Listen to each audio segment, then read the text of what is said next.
ಸೊರಬ ತಾಲೂಕಿನ ಮಂಚಿ ಗ್ರಾಮದ ಆಂಜನೇಯ ದೇವಸ್ಥಾನಕ್ಕೆ ಬುಧವಾರ ಶಿವಮೊಗ್ಗ ಲೋಕಸಭಾ ಕ್ಷೇತ್ರದ ಕಾಂಗ್ರೆಸ್ ಅಭ್ಯರ್ಥಿ ಗೀತಾ ಶಿವರಾಜ್ ಕುಮಾರ್ ಭೇಟಿ ನೀಡಿ ಪೂಜೆ ಸಲ್ಲಿಕೆ ಮಾಡಿದರು. ಈ ವೇಳೆ ನಟ ಶಿವರಾಜ್ ಕುಮಾರ್, ಬ್ಲಾಕ್ ಕಾಂಗ್ರೆಸ್ ಅಧ್ಯಕ್ಷ ಗಣಪತಿ, ಸ್ಥಳೀಯ ಗ್ರಾಮ ಪಂಚಾಯಿತಿ ಮಾಜಿ ಅಧ್ಯಕ್ಷ ಕೆ ಯಲ್ಲಪ್ಪ, ಉಪಾಧ್ಯಕ್ಷ ಚಿರಂಜೀವಿ ಸೇರಿದಂತೆ ಊರಿನ ಗ್ರಾಮಸ್ಥರು ಪಾಲ್ಗೊಂಡಿದ್ದರು. ಚುನಾವಣಾ ಪ್ರಚಾರದ ಹಿನ್ನೆಲೆಯಲ್ಲಿ ಕಾಂಗ್ರೆಸ್ ಅಭ್ಯರ್ಥಿ ಗೀತಾ ಶಿವರಾಜ್ ಕುಮಾರ್ ಅವರ ಸಹೋದರ ಶಿವಮೊಗ್ಗ ಜಿಲ್ಲಾ ಉಸ್ತುವಾರಿ ಸಚಿವ ಎಸ್ ಮಧು ಬಂಗಾರಪ್ಪ ಬೆಂಬಲಿಗರೊಂದಿಗೆ ಬೈಕ್ ರ್ಯಾಲಿಯನ್ನು ನಡೆಸಿದರು. ಸೊರಬಾದ ಬಂಗಾರಧಾಮದಿಂದ ಶಿಗ್ಗಾದವರೆಗೆ ಬೈಕ್ ರ್ಯಾಲಿ ನಡೆಸಲಾಯಿತು. ಕಾಂಗ್ರೆಸ್ ಅಭ್ಯರ್ಥಿ ಗೀತಾ ಶಿವರಾಜ್ ಕುಮಾರ್ ಅವರು ಮಾಜಿ ಮುಖ್ಯಮಂತ್ರಿ ಬಂಗಾರಪ್ಪ ಅವರ ಸಮಾಧಿಗೆ ಪೂಜೆ ಸಲ್ಲಿಸಿ ಬಳಿಕ ಬೈಕ್ ರ್ಯಾಲಿಯಲ್ಲಿ ಪಾಲ್ಗೊಂಡರು. ಸೊರಬಾದಿಂದ ಆರಂಭಗೊಂಡ ಬೈಕ್ ರ್ಯಾಲಿ ಶಿಗ್ಗಾವರೆಗೆ ಸುಮಾರು 15 ಕಿಲೋಮೀಟರ್ ಕ್ರಮಿಸಿತು.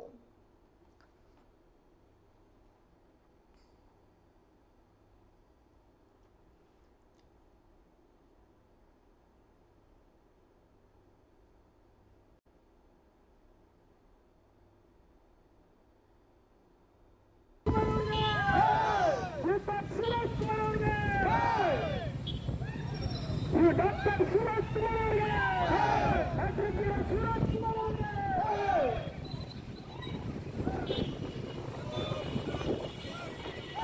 ಅವರಿಗೆ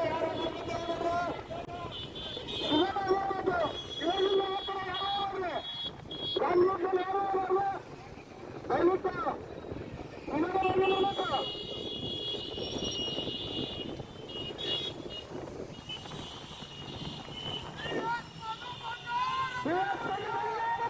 ಯಾರು ಬರ್ಬೋಣ ಸೈಡಿ ಹೋಗೋಣ.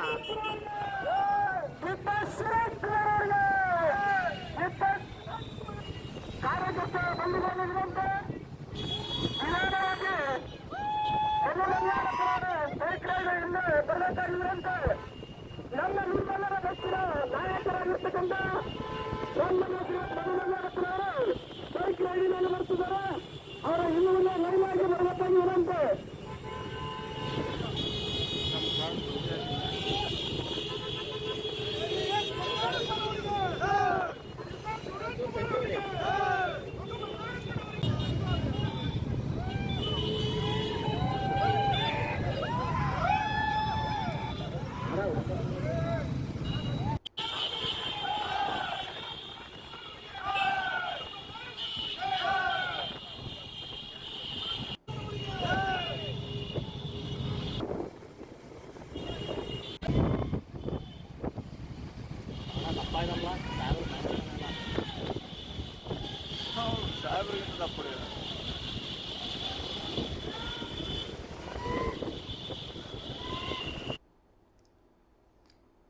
ಶಿವಮೊಗ್ಗ ಲೋಕಸಭಾ ಕ್ಷೇತ್ರದಲ್ಲಿ ಬಿಜೆಪಿ, ಕಾಂಗ್ರೆಸ್ ಹಾಗೂ ಬಂಡಾಯ ಅಭ್ಯರ್ಥಿ ಕೆಎಸ್ ಈಶ್ವರಪ್ಪನವರ ನಡುವೆ ತ್ರಿಕೋನ ಸ್ಪರ್ಧೆ ಏರ್ಪಡಬಹುದು ಅನ್ನುವಂತ ಲೆಕ್ಕಾಚಾರವಿದೆ. ಅದರ ಮಧ್ಯದಲ್ಲಿ ಇದೀಗ ಕಾಂಗ್ರೆಸ್ ಅಭ್ಯರ್ಥಿ ಅಬ್ಬರದ ಪ್ರಚಾರವನ್ನ ಕೈಗೊಂಡಿದ್ದಾರೆ. ಕಾಂಗ್ರೆಸ್ ಅಭ್ಯರ್ಥಿಯಾಗಿರುವ ಗೀತಾ ಶಿವರಾಜ್ ಕುಮಾರ್ ಅವರು ಇವತ್ತು ಸೊರಬಾದಲ್ಲಿ ಪ್ರಚಾರ ಕಾರ್ಯವನ್ನು ನಡೆಸಿದ್ರು. ಸೊರಬ ತಾಲೂಕಿನ ಮಂಚಿ ಗ್ರಾಮದ ಆಂಜನೇಯ ದೇವಸ್ಥಾನಕ್ಕೆ ಬುಧವಾರ ಶಿವಮೊಗ್ಗ ಲೋಕಸಭಾ ಕ್ಷೇತ್ರದ ಕಾಂಗ್ರೆಸ್ ಅಭ್ಯರ್ಥಿ ಗೀತಾ ಶಿವರಾಜ್ ಕುಮಾರ್ ಅವರ ಜೊತೆಗೆ ಅವರ ಪತಿ ಶಿವರಾಜ್ ಕುಮಾರ್, ಇನ್ನು ಬ್ಲಾಕ್ ಕಾಂಗ್ರೆಸ್ ಅಧ್ಯಕ್ಷ ಗಣಪತಿ, ಸ್ಥಳೀಯ ಗ್ರಾಮ ಪಂಚಾಯಿತಿಯ ಮುಖಂಡರು ಕೂಡ ಅವರ ಜೊತೆ ಹೋಗಿ ಆ ತಾಯಿಗೆ ವಿಶೇಷವಾದಂತಹ ಪೂಜೆಯನ್ನು ಸಲ್ಲಿಕೆ ಮಾಡಿದ್ರು. ಇನ್ನು ಚುನಾವಣಾ ಪ್ರಚಾರದ ಹಿನ್ನೆಲೆಯಲ್ಲಿ ಕಾಂಗ್ರೆಸ್ ಅಭ್ಯರ್ಥಿ ಗೀತಾ ಶಿವರಾಜ್ ಕುಮಾರ್ ಅವರ ಸಹೋದರ ಶಿವಮೊಗ್ಗ ಜಿಲ್ಲಾ ಉಸ್ತುವಾರಿ ಸಚಿವ ಮಧು ಬಂಗಾರಪ್ಪನವರು ಬೈಕ್ ರ್ಯಾಲಿಯನ್ನು ನಡೆಸಿದ್ರು. ಇದರಲ್ಲಿ ಗೀತಾ ಶಿವರಾಜ್ ಕುಮಾರ್ ಅವರು ಕೂಡ ಭಾಗಿಯಾಗಿದ್ರು. ಸೊರಬಾದ ಬಂಗಾರಧಾಮದಿಂದ ಶಿಗ್ಗಾದವರೆಗೆ ಬೈಕ್ ರ್ಯಾಲಿಯನ್ನು ನಡೆಸಲಾಯಿತು. ಈ ಮೂಲಕ ಮತಬೇಟೆಯನ್ನ ಕಾಂಗ್ರೆಸ್ ಅಭ್ಯರ್ಥಿ ನಡೆಸಿದ್ರು.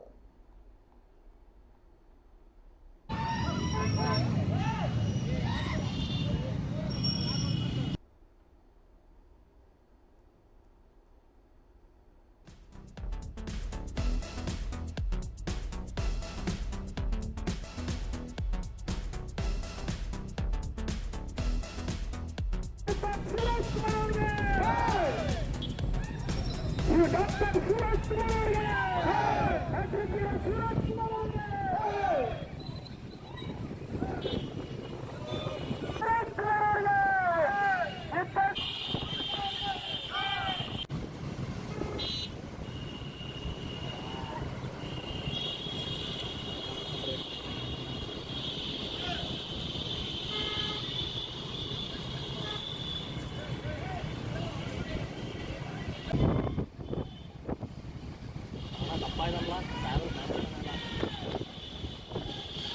ಸಾಹೇಬ್ರಿಗೆ